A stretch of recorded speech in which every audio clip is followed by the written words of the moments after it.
The VP smirked like a man untouchable. We can always find someone hungrier. The words slid across the table, dismissive, sharp, designed to cut. He thought he was putting me in my place. Me, the one who had built the very numbers they were selling, the one who had carved value from ashes after the last collapse. I didn't reply. I didn't need to, because the man across from us, the lead buyer, looked at the binder in front of him. My name was stamped on almost every page. He closed it, slowly, quietly, like a judge delivering a verdict.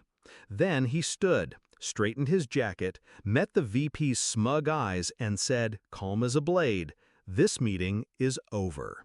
And just like that, $300 million evaporated. When I joined the firm 10 years earlier, I was naive, grateful. They dangled opportunity like a carrot, and I chased it like a starving dog.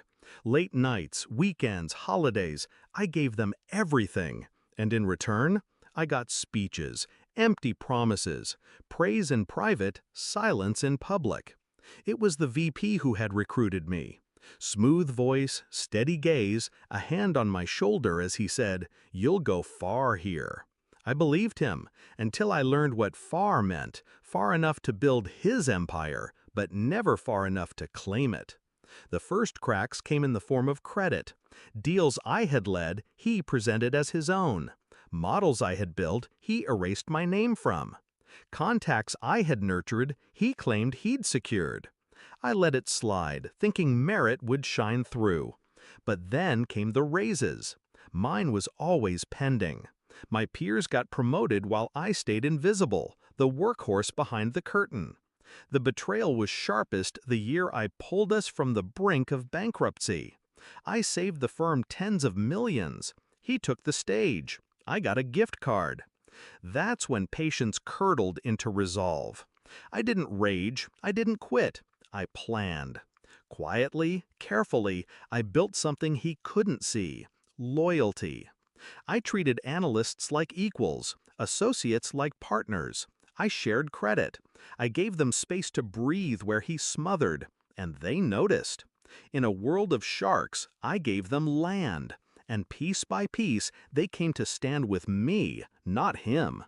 So when the acquisition surfaced, a $300 million prize, I knew it was my stage. I led every diligence call, shaped every deck, built every model. My fingerprints were all over it. The buyers trusted me. They spoke to me directly. They asked me the hard questions, and I gave them answers no binder could contain. But the VP couldn't help himself. In that final meeting, he cut me off mid-sentence, called me support staff, then smirked and said "We can always find someone hungrier." And in that moment, he thought he had won. He didn't see the buyer's eyes flick down to my name, didn't hear the subtle click of a binder closing, didn't feel the silence harden into judgment. But I did.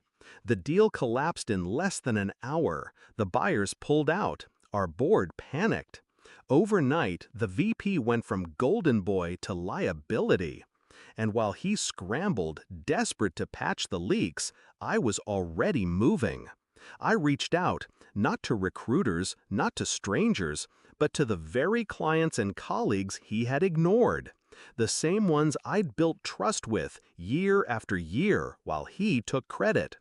It took me 3 calls. 3!